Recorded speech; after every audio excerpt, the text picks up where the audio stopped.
така. Вече се прибрахме в къщи преди малко. И понасмятах някои работи, понахвърлих. Значи, какво намерихме там? Обиколихме кварталчето. Кварталчето беше така доста интересно, доста добро поддържано, но се слави че едно от китата на града, на Велс.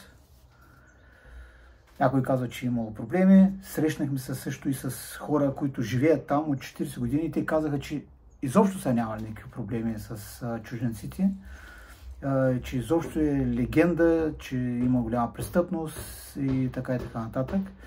Между другото, продавача е професия полицай. Нали? И той също потвърди, че едно време е имало такова нещо, сега вече е по-спокойно и така хората си живеят най-нормално. Да припомним за какво ставаше въпрос. Въпрос ставаше за едно апартаментче, 38 квадрата, с точност, аз казах нещо преди това за 40, 38 квадрата, обявено за 90 000 евро. Но, значи, в тези 90 000 евро не се включва паркомясто. Паркоместата в Австрия по принцип са много кът, така да кажем. Има един тип гараж, такъв подземен гараж, който също е към жилището, но се продава отделно, който е обявен за 15 000 евро. И още нещо, което забелязахме, нали, което констатирахме при огледа вече, че обзавеждането, апартаментчето е супер обзаведено, обзавеждането също трябва да се, една част да се доплати. 5000 евро не иска човекът, нали, продавачът, заради обзавеждането. В момента апартаментът е под наем, все още под наем. Поговорихме и с човека, който, нали, го държи под наем. Какво ми направи впечатление? Тъй като в Австрия слънцето е много търсено, защото няма много слънце. И този апартамент нещо не го огрява въобще слънцето. Който е за мен голям минус. Втория минус, който аз виждам, е паркоместата. Значи аз, за да паркирам, дори и набързо, трябва да, ако го имам гаража долу, да, добре ще сляза, трябва да вляза отдолу в подземния гараж. Отвънка нямаш къде да паркираш. Не е както, примерно, в България, пред всеки блок, цак, паркоместа и така нататък. Там има само градини. Градинки, нали, поддържане наистина, така нататък.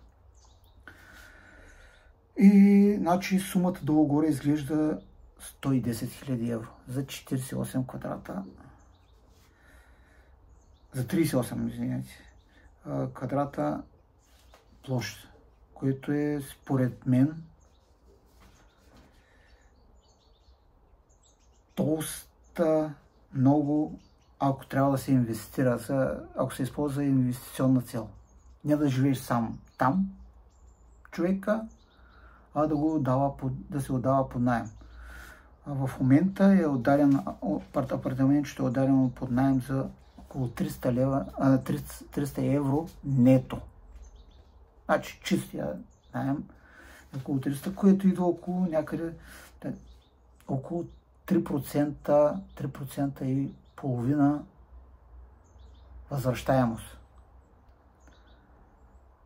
Което, честно да ви кажа, в тия времена, когато кредитите са над 3%, близо 4% жилищните, просто според мен не се струва.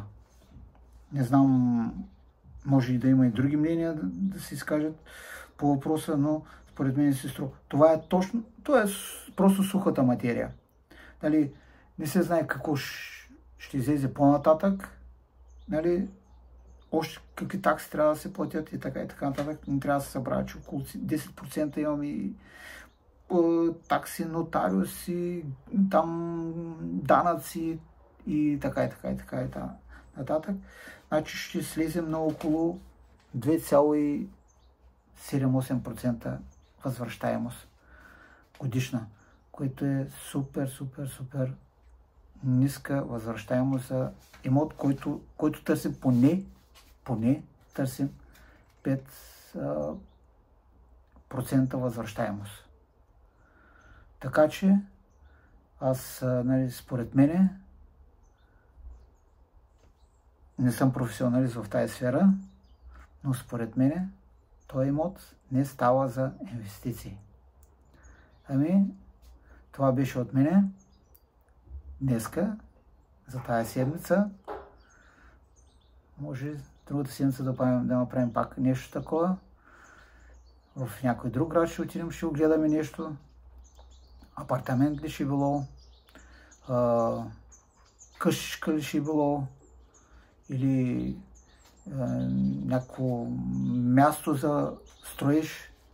Ще гледаме, ще видим. Просто е така, ще се правим и кефа с вас заедно. Айде, чао и лека седмица!